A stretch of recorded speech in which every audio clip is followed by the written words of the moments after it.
Did they botch the investigation of a serial killer because of prejudice inside the force? Catching images of what they believe are ghosts on surveillance The cameras. victims there were vulnerable women, many indigenous. The world is a lot. It really is. That's why we started our podcast, Sick Sad World. I am Jasmine, and this is my co-host Mari. And we host a bi-weekly podcast on all things macabre. We cover anything from serial killers to cults to alien conspiracies to ghost stories and so much more. We are childhood friends, and we're both passionate about social justice. We'll discuss how these things intersect with racism, sexism, ableism, and queermisia. We both have unique perspectives coming from marginalized identities. Me as a black cis woman, and Mari as a disabled trans person. We offer the kinds of conversations we felt were missing in true crime and horror.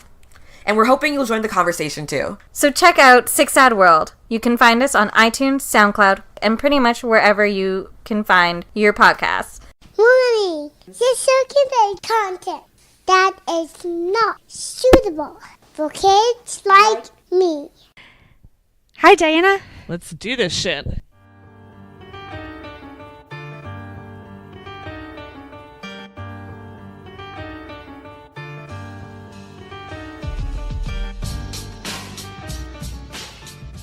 Welcome to Crime Crazy, the weekly true crime podcast with Eryn Plime, And Diana Seacon, where we prove that we know nothing about our legal system. not a damn thing. Not even a little bit. But we're still crazy for a good true crime story, and I have some really great true crime stories to tell you today. Yay! Well, before you tell us all those cool true crime stories, I have some other things to say. I'm excited. Excellent. Well, first up, Crime Crazy is sponsored by Dave Hatt and Seb Bryce. Two amazing people. Yes, indeed. Show sponsors support Crime Crazy through Patreon at the $10 per month level or above. Thank you. Thank you so much. Speaking of Patreon, Eryn, Yes. do you know what today is? God, okay, so it's not March, but we're still March sports balling. So True. it's probably April. And so it must be the shout out day. It's Shout Out Day! Woo! All right, so all patrons get a monthly shout out on the first episode we record in a month, and that is now. Today. So thank you to all of our Patreon supporters: Brian Williams, Woohoo! Dave Hatt, Awesome. Diana Seacon, and Eryn Plime. Too cool. Right? Jess Lee, our newest Patreon. Thank you. Patty Snow. Woohoo! Peg Pool. Also awesome. And Seb Bryce. Yay! So if you would like to be like those awesome people, you can check out our Patreon. It is adorable. Yes. Go to patreon.com/crimecrazypod or just search for Crime Crazy Pod. Also, we don't have any more review shout-outs, but if you would like to leave us a review on wherever you get your podcasts, we might shout you out or pull a quote to put on our social media. Yes. Or is saying that we'll tattoo it on ourselves a step too far? That's a lot. That's a lot. I have a no words rule, but I mean, see if you can make me break it. You know, I think that is a good challenge to give.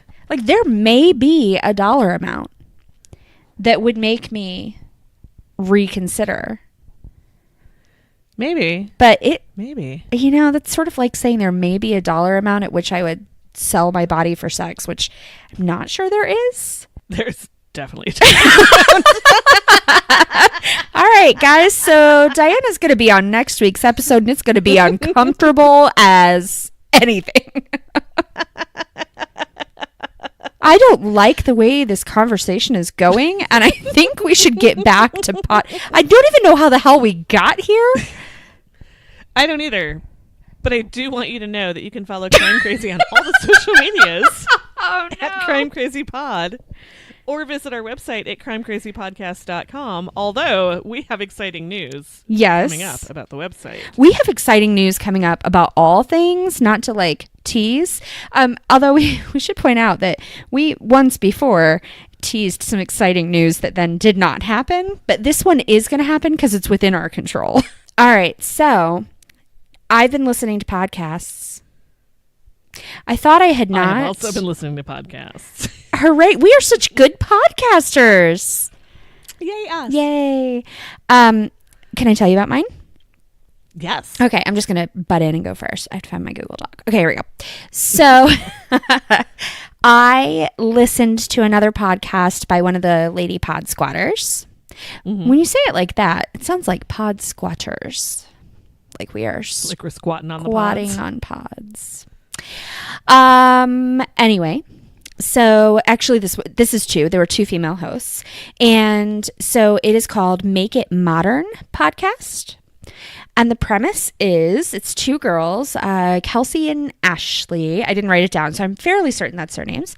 And they talk about stuff, like their tagline is something to the effect of things that really don't need to be made modern, but we're going to do it anyway. That sounds amazing. Right? So they just talk about old things or like old beliefs or like things that people don't really buy into anymore or like... the one I listened to is on mythology, so Egyptian mythology, so really old things. The episode I listened to, I had to listen to it because it was titled Shadow Sex, and I needed to know what that was about. So now I do. Wait. Nope. What is it's a teaser. You have to go listen to it. No, it was fascinating. So it was all about like ancient Egypt mythology and like the creation of the world and all of this kind of stuff. I'm not telling you what shadow sex is, so don't get your hopes up. It was very good. They're really funny. Tomorrow's my birthday. Well, maybe Tomorrow's my birthday. Maybe I'll download it onto your phone for you tomorrow. Happy birthday to me. Happy birthday to you. So they talk about all of these things. They say with like plenty of millennial snark. They're hilarious. And like I feel educated. Nice. I try not to do that as a general rule, but I just find that most of the time when I listen to podcasts, I learn a little bit of shit. Sometimes literally shit, but that's usually ours. So, oh well, I still love you, even if you learn. Okay, good. All right. So I was going through my backlog of suggested podcasts because everybody has been suggesting podcasts and I am only one woman. I know, right? So I went back and listened to one that one of the many Lindas that we work with recommended. God, there's so many Lindas and they're all like almost all on the same team. Right. And they're all fantastic. Oh, yeah. So it's not like we can even differentiate like that. Like the cool Linda. I don't want to put anybody on blast, so I'm just going to say that it is our friend Linda from Canada. Oh, yes. Who recommended to me Canadian true crime, which I'm looking at just to make sure that I did not fuck that up. I know what you're talking about, though. I have not yet listened to it, but I even remember her recommending that. Yeah, we talked about it. So I listened to the two-parter on Paul Bernardo on... It's so hard to say. Paul Bernardo and Karla Homolka. Yes. Who are kind of the, I would say top 10 killers in Canadian history. I mean, there are only 10, so everyone makes it by default. Well, not according to Canadian true crime. Okay. There's quite a lot of them. Okay. So those are the ones I've listened to so far, and it was really great. They're a little bit shorter than some of the other true crime podcasts, which makes it nice. The Paul Bernardo and Karla Homolka all together was like an hour and a half, which is still just scratching the surface with those two nutters. Yeah, no kidding. But lots of really good names and lots of time dedicated to it. And what I was really impressed with is the host, Christy, is Australian, which is just kind of delights me. I mean, yes. But I don't know if she's done podcasting before or what her background or anything is, but this is like the most polished first episode of a podcast I'd heard. Like, she's really killing it. So I'm looking forward to hearing the rest of it and seeing how it grows and develops and what kind of crazy they're hiding up in the Great White North there. Maybe that's it. Maybe they're just better at hiding it than the rest of us. Well, I mean, I can only speak for my relatives when I say town's real far away and you might as well just keep it all at home. Okay, there you go, guys. Awesome. So there you go. Awesome. All right, so then I guess we move right into, did you learn anything? Because I learned a little from the podcast I listened to, and then like I learned something else. Okay, so you should tell me what you learned, and then I'm going to try to contain because I learned a lot of cool, weird stuff this week. Okay. I learned something. Oh my goodness. You know what? This is your birthday celebration podcast because I also learned something for you. And then I chose my story for you.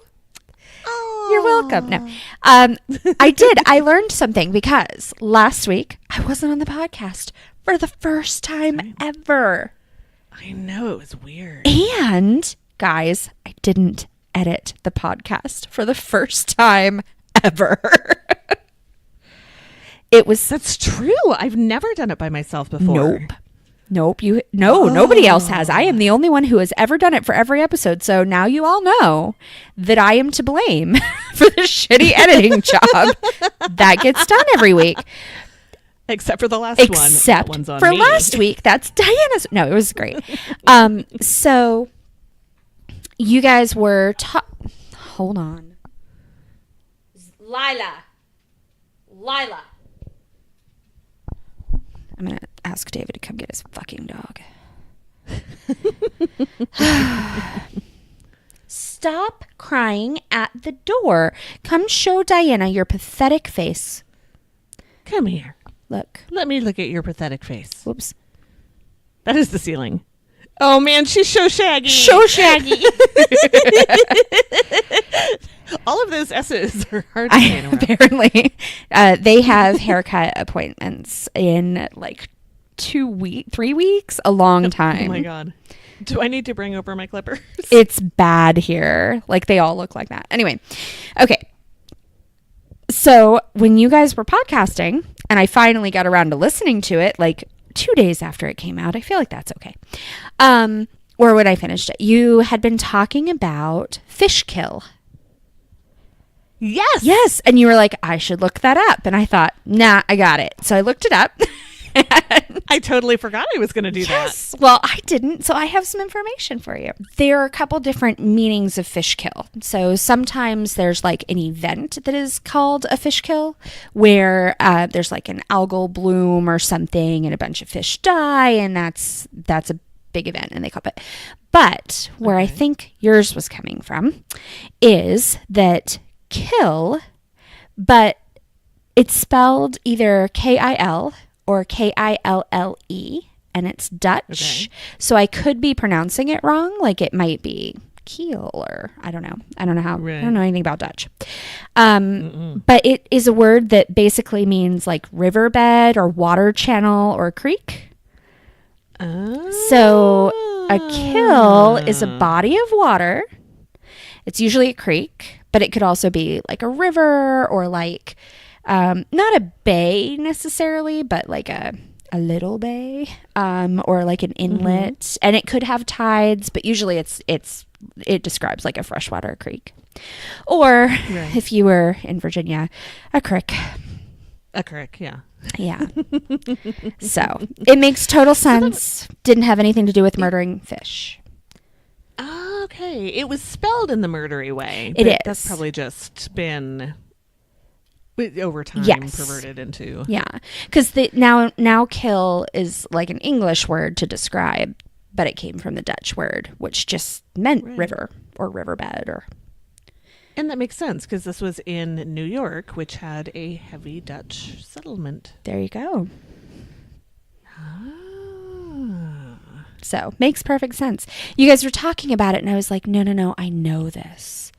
Like I am relatively sure that is just a word that means some body of water. And then I looked it up and felt really smart. Oh, wow. I had no idea. I really thought it was about murdering fish. Yeah. Well, no, I mean, sometimes they do refer to like a massive death of fish caused by whatever as like a fish kill. But in this case, it's just the body of water. Cool. Yeah. So there you go. I'm done. That's it. All I got. I didn't learn anything else.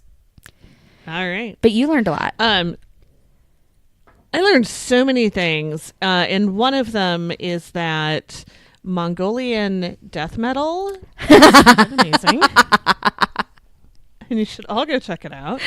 I'm loving this. Okay. Oh my God, it's so crazy. The other thing that I learned this week was April Fool's Day. Oh yeah. Which I apparently really biffed with my kid because I played April Fool's Day and he was not happy about it. You made him cry, actually, Diana. Didn't mean to. You made I thought it was the least offensive. cry. So wait, I feel like I need to justify this. I cut some E's out of construction paper and put them in a brownie pan, and then I told him I made him brownies, and then I showed him, and they were brown E's, and he started to cry because then he wanted brownies. So, like, it wasn't that bad. I thought it was going to be funny. The other thing I learned, it was April Fool's Day. I am bad at playing jokes, and my child does not appreciate them. But the April Fool's joke I most appreciated, I will post the link to when we drop this episode. The Bell Museum, which is the Natural History Museum at the University of Minnesota, put a really great prank. Oh yes. Out on their webpage, which I told you about. So, it wasn't a full surprise, but it was really funny. So I'll post the article. Yeah, it was like elaborate. It was elaborate. There is a great picture that goes with it. And I had a lot of fun because the Bell Museum's like, I don't know, half a mile away from my house. Imagining if this were true and what that would mean for my neighborhood. Yikes. Yeah. Oh, That's cool. Very much fun. Awesome. very fun. All right. All right. Oh, and I also have to give a hat tip to friend and listener Tammy, who made me aware of the story about the Bell Museum. Hi, Tammy. Hi, Tammy. Friend and listener Tammy. So, Eryn, Yes. tell me a story. I have a story. This is good. It is because we're podcasting. It's not always the case. Okay, so last week I was not involved, but the week prior I told a story in which a really lazy murderer took some garbage bags, wrapped up some people, and then just sort of put them in his yard, essentially. And then got caught because duh. And right. And we decided he was really unmotivated, blah, blah, blah. I chose garbage bags. And so Nice. I chose it for you because I know that every time you see a garbage bag abandoned, you think there's a body. Body. I know this about Definitely you. body. I also know it's because your mother taught you that. Exactly. And she's puzzled how it turned out like this. Well, and I have concerns because it's definitely what my kids are going to think. In fact, I told you that Liam woke up out of a death a couple of weeks ago, screamed, "Mom, I am not a serial killer," and went back to sleep. yeah. Tonight at the dinner table, I said, all right, guys, I have to go, good night, whatever. I have to go research dead bodies in garbage bags. And Tobin just looked at me and kind of sighed and went, why? And I was like, because I am twisted and sick. I love you. Good night. There is no why, honey. I have no clue. That's what I have to do today. It's what we do. It's Saturday. I have to. So, yeah. So, dead body garbage bags. Okay. Yes. I also want you to know that if you Google body in garbage bags, it is not that uncommon. It's kind of a thing.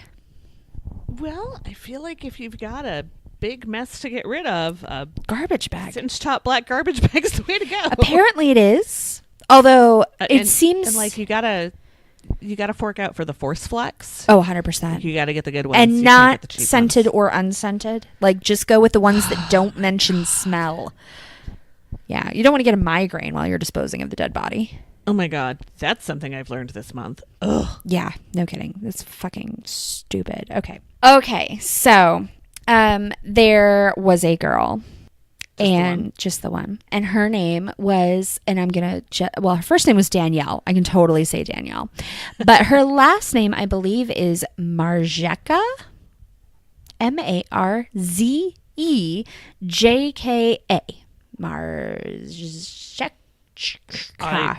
Marzechka? Don't know what to do with that at all. It has far too many letters that never get used in our language, all stuck in there together. Danielle. And then she had a boyfriend. Oh, she was 18. And then she had a boyfriend whose name, God, this is probably a common name. His last name was Brian, so I got that. His first name is maybe Saren or it's like Serene, but without the last E. Huh. Yeah, so basically I'm just going to have to call her Danielle and him Brian, and we'll just pretend like those are both first names. There we go. And so they lived in Clinton Township in Michigan. And they were dating. So he was 19. I think I said that. They were dating, boyfriend and girlfriend. They kind of seemed to maybe have our sense of humor, or at least he did, a little bit dark. Mm-hmm. And I guess, they were sort of like, they lived together. They were kind of typical teenager, whatever. Sometimes they would do the whole I'm going to go off the grid thing, but still be active on Facebook Messenger. And about how off the grid they are. Yeah. So there's that.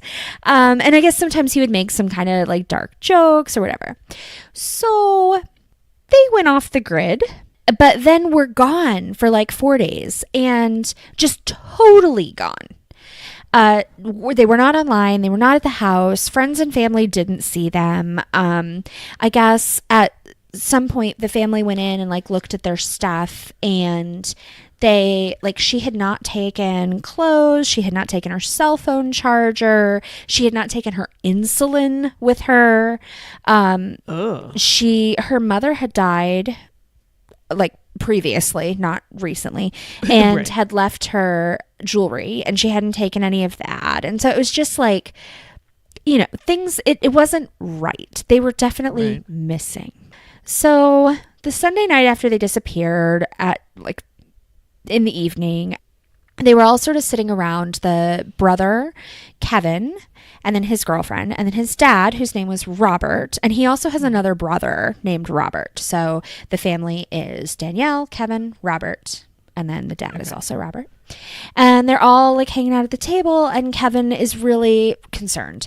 And he's starting to think about like, maybe something really bad has happened. Like, this is not normal. It's not okay. And then he maybe went outside, or the door was open, or whatever. He smelled this odor. Yeah. And followed it and found it was coming from their shed. And when he looked a little closer, there were thousands of flies. Oh, God. So they opened the shed. He and his father, and maybe his girlfriend, definitely him and his father, opened the shed. And they saw these 3 giant, black contractor garbage bags. Mm-hmm. Which... The real good ones. Yeah, the real good ones. And he said that his heart just sank. And they knew they had to check it out. Like, they could smell. They knew what was going on. There were the flies, but like, you have to know. And apparently they stood there for a really long time and argued like, well, who's going to do it? Who has to go over there and get closer and look? So finally his dad got out a knife and went over and cut open one of the bags and just immediately knew that it was a body. And so they left the shed and they went and they called the police, and the police came out and inspected, and sure enough, both of the bags full of body parts. Parts. Yeah. So, and I guess had been there for the 4 days, probably, right? Because if she didn't take her insulin with her, then like probably they had not left of their own accord, so they'd probably been dead the whole time. So police started to do investigation, as you do when you find bags full of body parts. And they looked into, of course, all of the family. So, and the two as well. So I guess originally there was some rumor about suicide, which makes no sense. I would like to point out. Also, the Hearts. Yes, the people in the article pointed out too. They were like, no way was it suicide. If it was, how did they get in the bags? Like, Well, and how did they get chopped up? right. Well, and I'm not sure if it was chopped up or decomposed. Like, that was not clear. Oh. Okay. So, but no longer whole people. Right. So, one of the things that people looked at was that the boyfriend, Brian, made some posts on social media that were really dark, and one time had talked about like overdosing and dying and suicide and that kind of thing. So I think that's where that came from. And I almost wonder if maybe to the general public at first there wasn't information about how they had been found, just that they had been found. And so that's why people were like, oh, well, look at what they posted on social media. Obviously they, carried through. So, but I know close friends, because the quote about the how did she get into the garbage bag thing was a close friend of Danielle's. So I know they knew, but probably not everyone did. I mean, I feel like that's the kind of thing you don't release right away. I don't know anything about it, though. But also if it were something like there'd been a car accident or something like that, Right. like that would have been in the news, or it would have been immediately known. Immediately known, yeah. Yeah.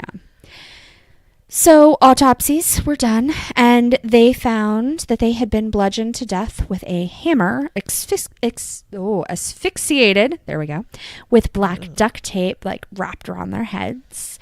They had also been bound, their wrists and ankles, so they were completely tied up or taped up, I guess. They identified the murder weapon,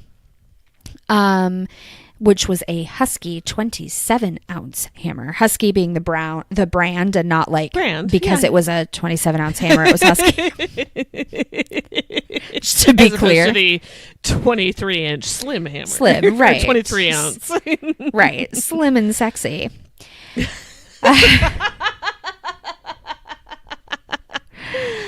So, the actual Never gonna cause. look at my hammer the same. I know now. Now you're gonna be like, huh? That is a sexy hammer. Ooh, and that one's Husky.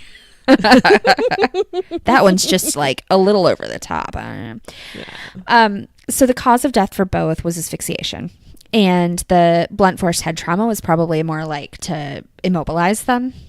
And it definitely contributed. It may have even killed them had they not then been suffocated, because it was pretty severe.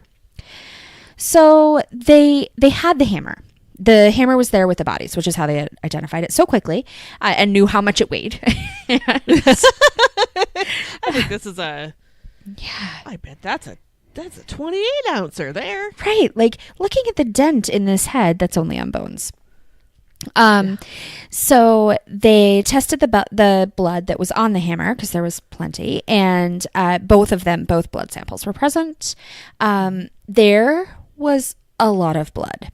So they determined very quickly that the two were killed in their bedroom, because their blood had been cleaned up, but it was everywhere. So it was on the floor, under a hamper, on a vanity table, on a pair of shorts, on a t-shirt. Both blood types were on the shorts and the t-shirt. There was a roll of duct tape, and that I guess was maybe not laying out when the family went in there, but apparently it had so much blood on it. The quote was, it looked like it had been painted. Oh. Yep. It was on the walls. It was on a TV cabinet. It was on the mattress and the box spring. Apparently every wall in the entire room had blood on it. Oh my God. So it had been vicious. Well, although a thing that I learned last summer, which is a thing I'm not happy to have learned, is that even when somebody dies non-violently, Yeah. there's a lot of Fluid. Yeah. But I mean, there is some significant amount of fluid immediately, but not spattered on every wall. Like maybe because the death I'm thinking about was a heart attack. Well, right, but then was there for a little while? Yes. And these guys were not. They were moved immediately after being killed. No, that's true, but I don't know. Yeah, no, it's true. Well, humans are really juicy. We are juicy. We are very juicy. So, yeah. So basically, the blood was everywhere. You couldn't necessarily see it. Like when the family went in and they were like, wait, she left her clothes, she left her insulin, she left her necklace. This doesn't feel right. They wouldn't necessarily have seen it. They had to use it just says a chemical. So I'm imagining like luminol or something to find it. And if the person did a decent job cleaning it, you see it like under the hamper or on some clothing. Like, right. Yeah, it was when you're just going in to look to see if things look weird, you're not looking at that.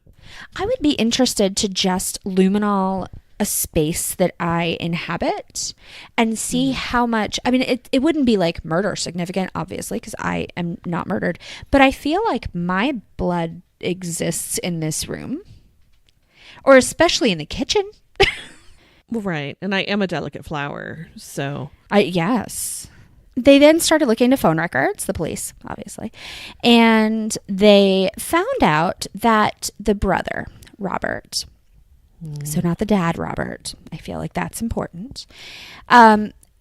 His phone records indicated that he had called a Shamrock cab on the morning of August 23rd, which was when they went missing.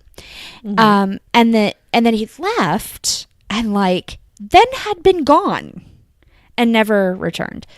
Really suspicious, especially considering they also found traces of blood around the kitchen sink, like smears of blood that had been cleaned up, but then, Wait, which kitchen sink? The kitchen sink that Danielle and Brian were living at, or the kitchen sink of her family home? Okay, so they were living together at the family home. So yes. Okay. I thought there was an apartment or something. Yes, no, sorry. They all lived together. Wait, so they were all in this house in a room that was covered in fucking blood? Yes, but it was, yes, it was covered in blood, but no, you couldn't really see it. And the family did apparently go in because they looked and noticed that all of her stuff was there and didn't see any blood. But the description given by the police and the testimony in the hearing, it sounded like it was cleaned up pretty decently. Like all of the blood had to be searched for or chemically illuminated. I don't know. Right. My thought about all of that is more were there just huge chunks of time when no one was around? Because that is an extensive cleaning effort. Yes. Well, I mean, there's the murder that had to have happened, and then all of the cleanup and taking two bodies, one of whom was a 19-year-old guy. I don't know how tall or big he was, but most 19-year-old dudes are at least, tall, and that'd be a big job, right? So, yep. Well, and again, lazy body disposal. Right. So we'll talk about that in just a little bit, though. So Robert, brother, had called the cab on August 23rd, and then he had left. He'd gone to 15 Mile Road where he got on a bus. At some point, he had apparently then returned to the house because he also also missing was Robert, the father's work van, which was taken by Robert, the son. They should have given their child a different name. It's really inconvenient. It's really problematic. And that was found in Toledo, Ohio, where they found surveillance video that showed a dude who was definitely Robert wearing a ridiculously long black wig is the quote. Or sorry, long blonde wig. Either way is real funny. Yes. I just liked the ridiculous is in the court documents now. So, On August 29th, they caught up with him in Cincinnati at a library. He was still in the ridiculous long blonde wig, but now had added a hat and sunglasses. Ooh. Yeah, so it was real tricky to find him, and they arrested him. Somebody paid attention to Looney Tunes. Yes, very much. So there was a lot of testimony given during the trial after they arrested him and took him to court, where the family basically said there was no animosity, like there was no motive whatsoever. Everyone got along. They said one time in 2017, Brian had made a negative comment, and Robert thought it was about his dead mother. But apparently Brian was actually talking about a documentary about mothers. And so Danielle was like, no, that's not what he meant. And then everything was fine. And like, that was an example of a fight. That was the most. That was all they could come up ever with. Gotten. Yep. So apparently, well, no, there was another fight. There was a fight about a cat. They had a cat that Robert and Danielle were both supposed to take care of. And one day Danielle wanted Robert to do something with the cat, and she knocked on his door and he didn't answer. And so she was upset. Like little kid stuff. I know, right? No violence whatsoever. Everyone liked everyone. It was all really good. However, Robert had another thing going on, which was that after his mother had died in 2011, he apparently started hearing voices. So he had some sort of break or stress or whatever. Mm-hmm. He had been hospitalized from 2011 to 2017 when he murdered his sister and her boyfriend 4 times with some sort of mental issue. But it doesn't say whether it was related to like schizophrenia, or if this was even schizophrenia, or if it was like for depression, or right. I mean, really mental issues could even be like drug rehab, like it could be all kinds of things. Right. And I don't know anything about his drug use or lack thereof, but they did, of course, do an evaluation, and they found him mentally competent to stand trial. Mm-hmm. The prosecution in this hearing brought out like photos of the crime scene and photos of the bodies and the damage that had been done. It was extremely violent. They were like, look, not only did he do all of this, but then he put forth enough effort to clean it up that nobody who was living in the house even knew about it until the bodies started to smell. Right. And he got a disguise, and apparently, I don't know if he was intentionally planning some sort of diversion by leaving the house more than once or what, but like there was confusion about his movements. Like, even though he did a really shitty job at it, he made the attempt and thought it through. Right. So he was found competent, and he is still on trial right now.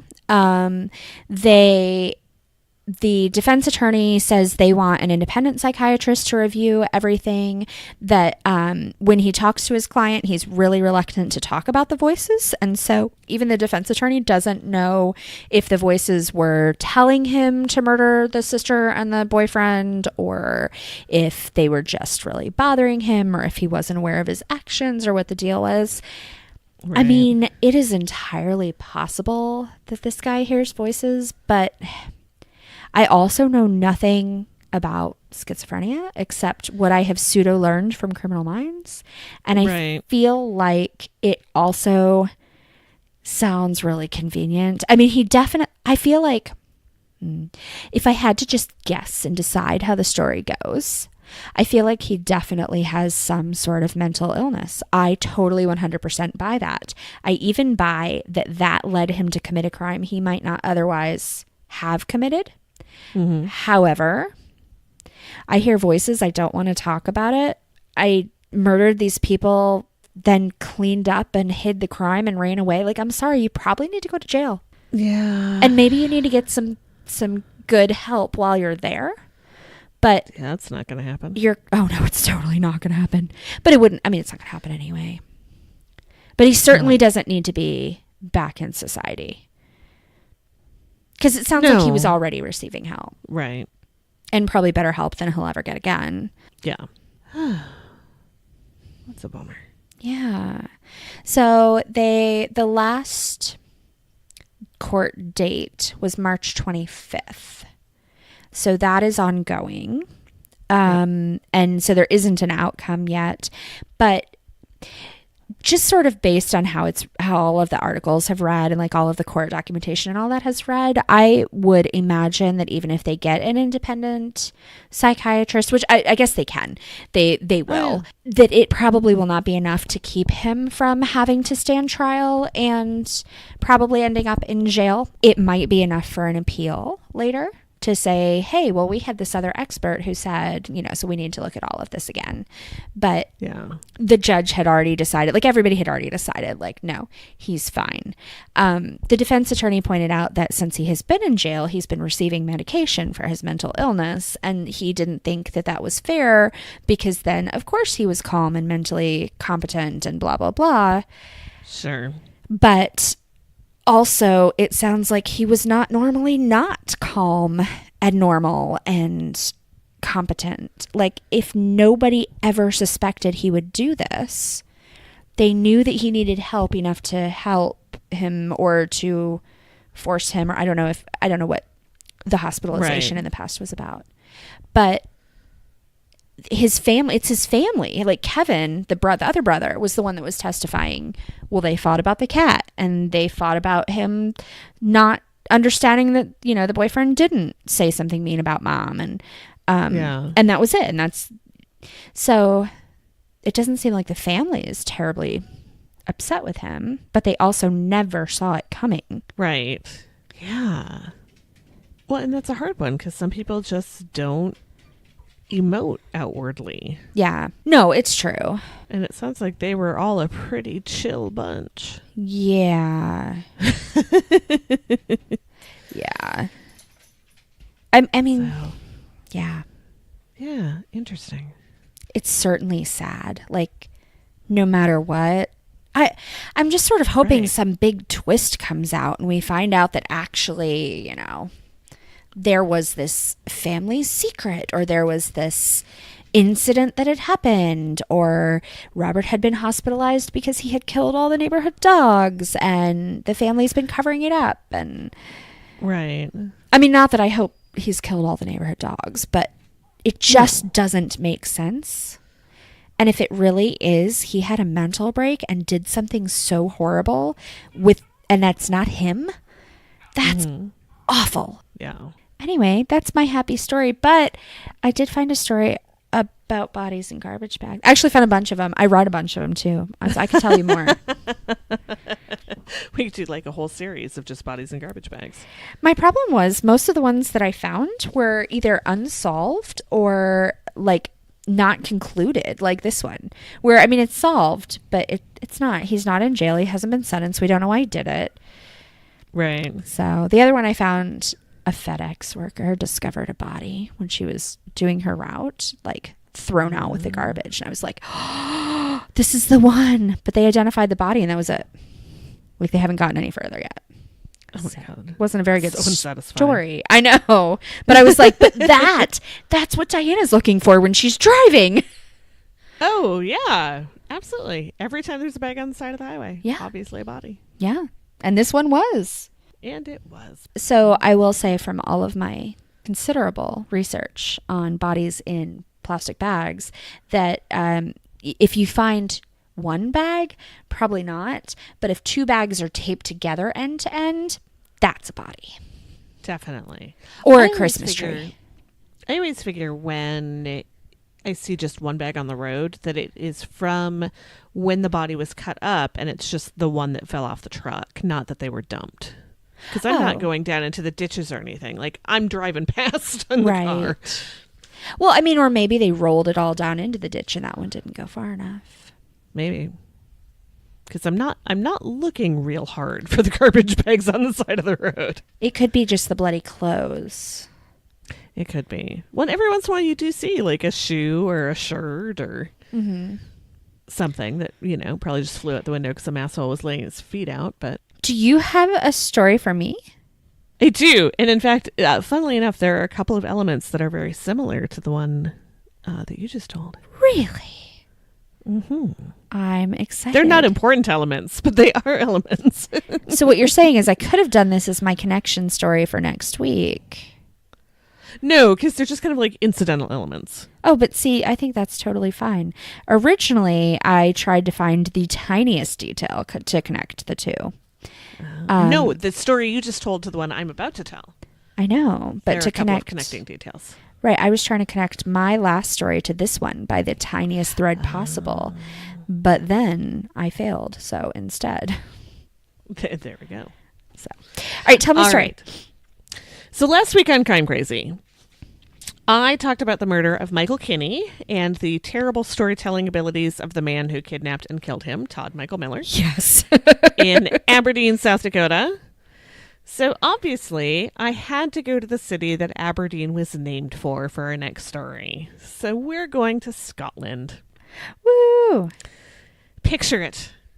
Aberdeen, Scotland, 1934.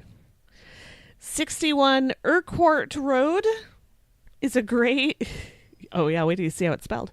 It's a gray stone building of 4 stories. And at the time, in 1934, there were 2 two-room flats on each floor. Very small little apartments. At the time, this was a working-class neighborhood. A lot of the articles that I read referred to it as a tenement. And families inhabited most of the flats in the building. The Donalds lived on the ground floor. Alexander, Jeannie, and their 9-year-old daughter, also named Jeannie. Oh, yeah. That's what I'm going to do next time is people who have the same names as everybody else in the story. I'm going to find a story where every single person is named Dave. Okay, so anyway, so Jeannie and Jeannie. Yes. Above them lived the Priestley family, John, Agnes, and their 8-year-old daughter, Helen. Although the daughters were occasional playmates, the 2 mothers did not get along. And by 1934, they had not spoken to each other in about 5 years, even though they saw each other every day and they shared a front door.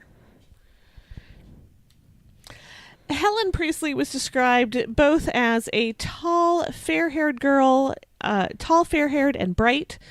While she was a wee bit quiet, she was a confident girl. And as a rather unpleasant child, rude, naughty, and impertinent. Wait, by the same people she was described this way? Nope, there were a lot of different descriptions. She was either like the sunshine in everybody's life or just a real little bitch. Nice. She had apparently taken to calling Mrs. Donald, the downstairs neighbor, Coconut. Nobody knew why. Which rankled at Jeannie until she had hit Helen. And this was apparently the source of the bitterness between the 2 mothers. I could see that. Yeah, that is a source of bitterness. Also, I kind of like the nickname Coconut. Apparently she didn't. I mean, fair, but... I just want to know why. Yeah. Why was this child calling this woman Coconut? Because it made her mad. Yeah, absolutely. On April 21st, 1934, Agnes Priestley sent Helen to the local co-op bakery for some bread. Helen went to the bakery, and the baker's records show that she bought the bread at 1:30 that afternoon, but she never returned home. Oh. The hue and cry was raised around the neighborhood, and search parties set out looking for Helen. One of her friends, 9-year-old Dick Sutton, said that he'd seen Helen being dragged down the street by a disreputable middle-aged man and placed on a tram. Ooh.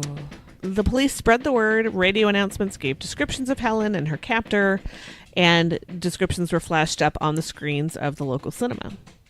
The search was called off at midnight due to the heavy rains that were falling on Aberdeen, but Helen's father kept looking until about 2 o'clock in the morning. At that point, John Priestley was persuaded by his friend and across-the-hall neighbor Alexander Parker to have some rest, which he did.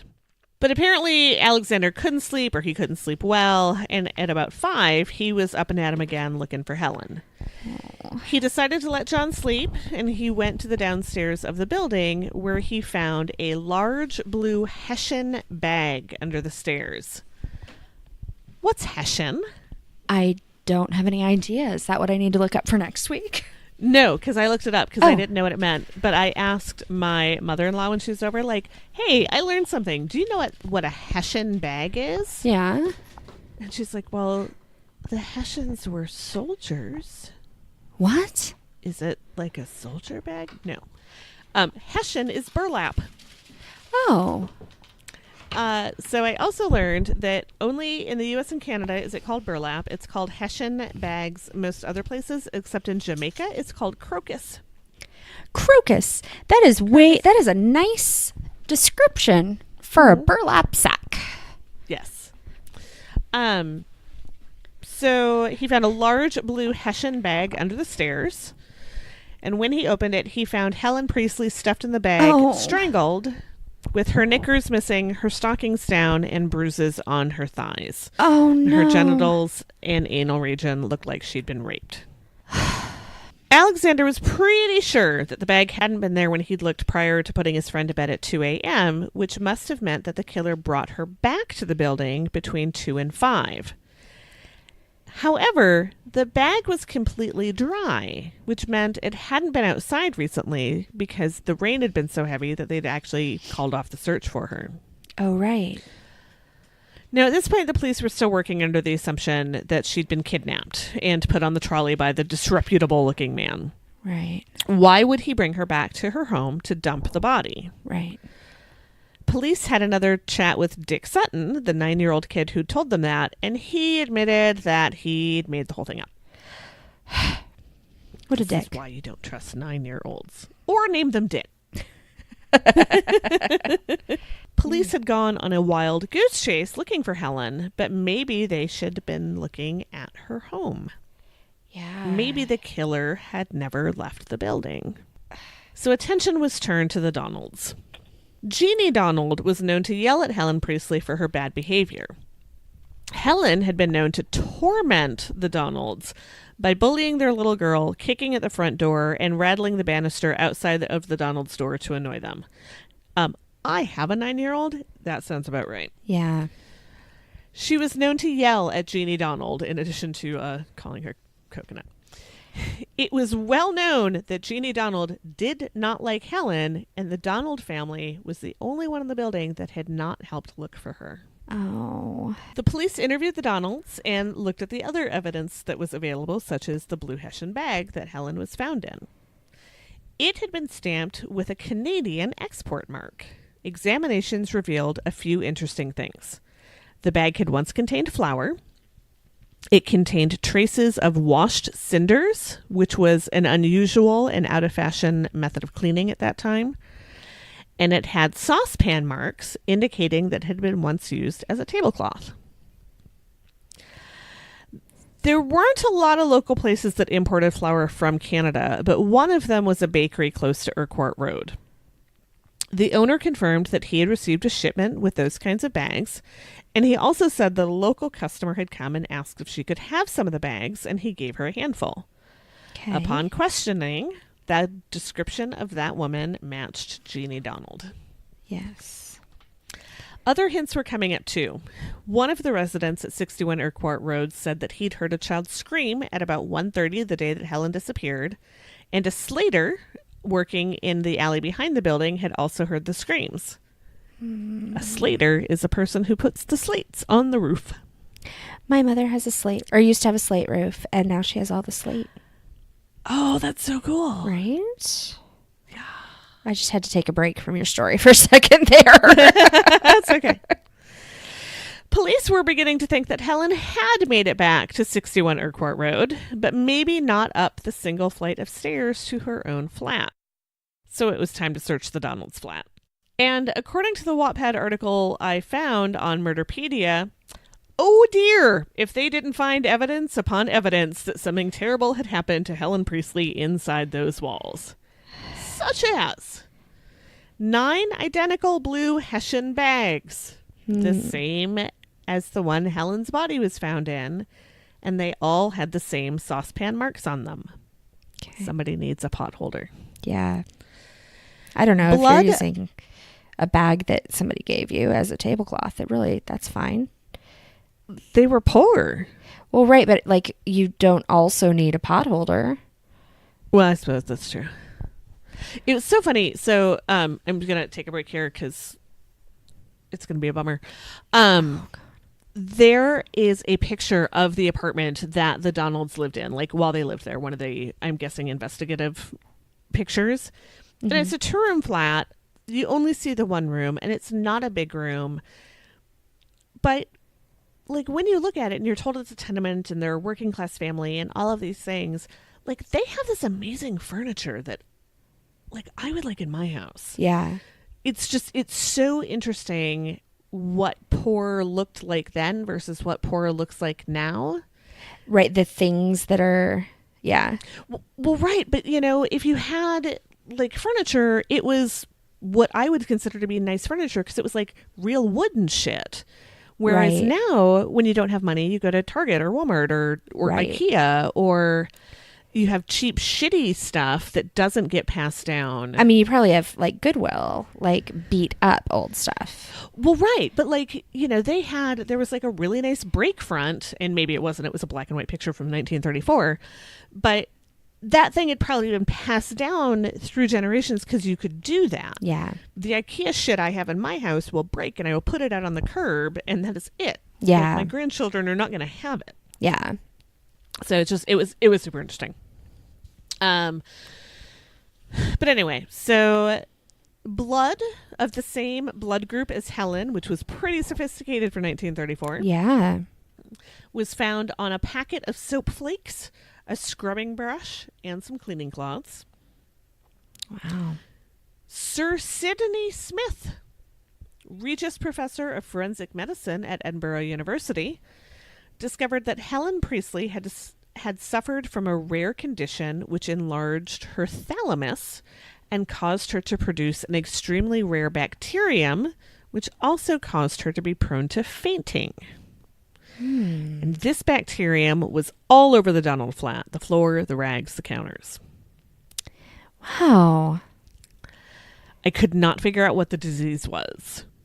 There's lots of things that can cause an enlarged thalamus, but nobody talked about bacteria, and the records of the time weren't real clear on where the bacteria came from, but one of the theories was that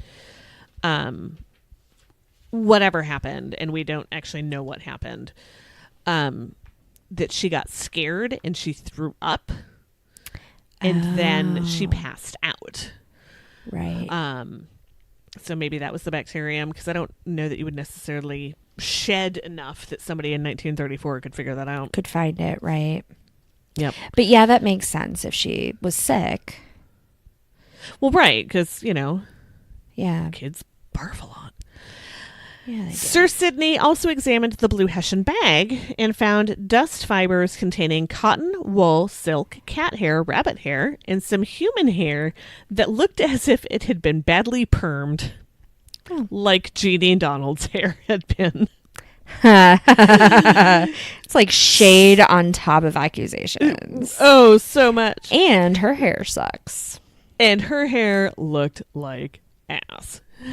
Sir Sidney also took a sample of dust from the Donald household and found that it had the same makeup, right down to the badly permed hair.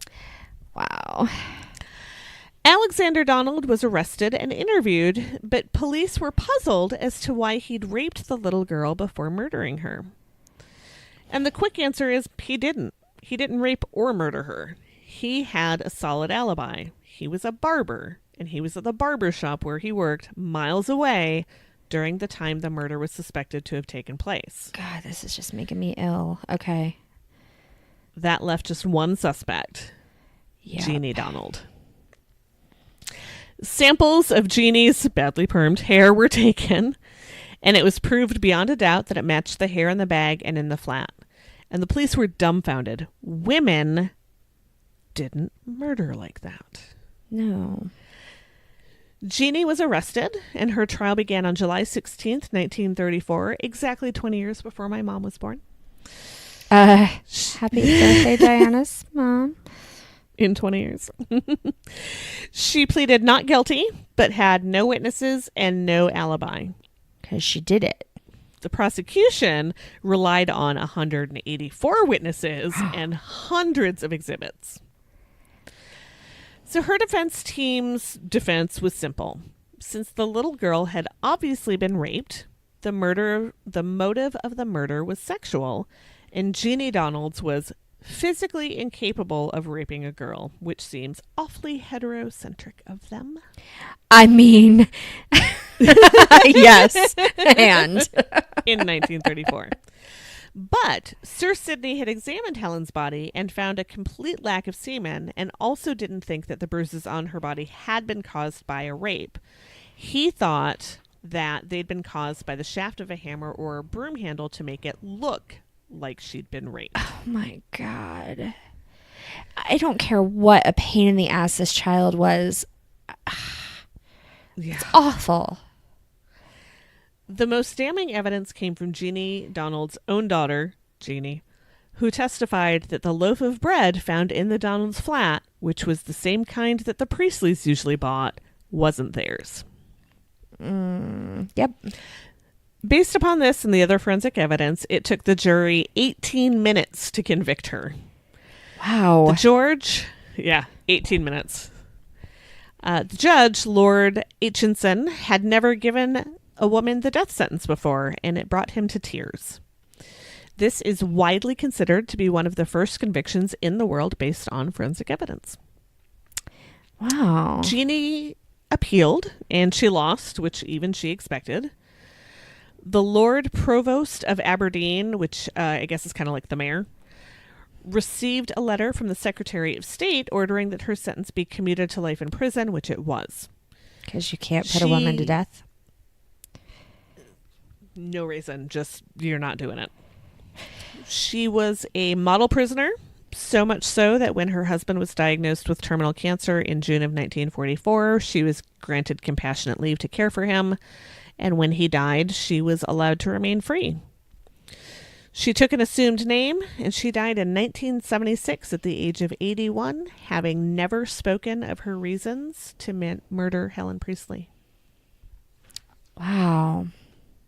Never talked about it. We don't know how it happened. We don't know why. I mean, right. Not specifics. I would have just assumed that she was pissed off and... Kind of the theory I buy into the most, because there are, of course, a lot of them, and they all really center around, like, the kid was a brat and the woman just couldn't take it anymore. Right, which just lost it. I get. So kind of the prevailing theory was that because of whatever hypothalamus or whatever it is disease that she had, that maybe the woman, Jeannie, had started like yelling at her or had hidden under the stairs and came out to scare her or something like that. And Helen fainted because of this other condition and she thought she'd killed her. So she tried to hide it and also tried to make it look like it was a rape to throw her husband under the bus. Yeah, that's or maybe shitty. not necessarily.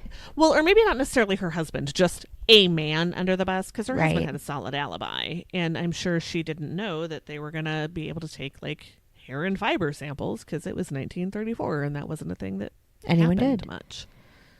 Wow, I'm really impressed with the forensics. Like, yeah, it was super interesting to read a little bit about that. And, and now, of course, it's all kind of laughable. Like, it was the same blood group. And, still, it looked like badly permed hair. Right. But, to be able to identify some bacteria and identify the different fibers and... Yeah. And to figure out that she had this, brain problem. Yeah. That's all really sophisticated for that time. Yeah. Kudos to them. Wow. That is so depressing, though. Like, I guess that theory makes me feel slightly better because maybe the child was totally unaware of all of the horrific abuse. Yeah, but also, if that were it, why wouldn't she just say... It jumped out of her and she... Right, it jumped out of her. She fainted. I thought I'd fucking killed her. Yeah, but I mean, if the choice is, hey, I killed her. Yeah, I or suppose there's no good out. Get away with it. Right. And maybe she really didn't think that they would punish her, which they kind of didn't. Yeah, not terribly. No. It was interesting when they talked about when her husband got cancer, she'd been in, I can't talk tonight, for 10 years at that point. Mm-hmm. And I have to think, and everybody's different, but if my spouse had been in the joint for 10 years for killing a little girl, I don't know that I'd want that person taking care of me in my final time. Right. Well, and it had at least temporarily thrown suspicion on me. Like, they looked at him. Well, and even they've been separated for 10 years. Yeah. Like, that's rough on a marriage. Yeah. So yeah, that was interesting. And I don't know, again, like, no idea why they decided not to put her back in after he died. I mean, maybe, I don't know. Yeah, I don't know. I was going to come up with a reason, and then I didn't have one. Yeah, no, lots of unanswered questions. All right, well, I like all the connections, though, the unanswered questions and the... Yeah, and the naming and the... Yeah. Your child the same thing as you named your... I was going to say you named yourself. That's wrong. I mean, that's impressive is what that is, actually. Yeah. But I think I'm going to start calling Liam Diana Jr. I'm sure he's going to love that. I mean, it's frequently how I refer to him in my own brain. So. All right. Then I just have one more question. Mm-hmm. Do you have any advice for us this week? Oh. If you don't, I do. Ooh, let's do this. Okay. Eryn, do you have any advice? I do. I do have advice. Could you please be a little more creative when you... No. I'm not phrasing it that way. You're getting into Diana territory here. I know. Let me back up. Creative is the wrong word. I don't want creativity.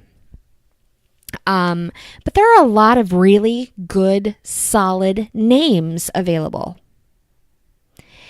You have your name. There is already a you. It is not necessary for you to name your child the same thing. It will cause much less confusion if you could please just pick another name you like for your offspring. I would also like to mention that I am not a woman who is known for remembering things.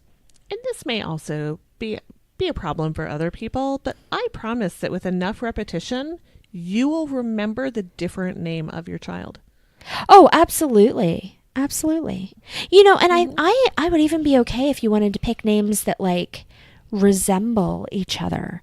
Like if mom's name is Eleanor and you want to name the kid Elaine, like you can pay homage to whoever it is that you are trying. Absolutely. There are other names. Mm-hmm. A lot of them. Valid ones. While you're at it, unrelated to our stories, if you could just spell them right. Love you, Dad.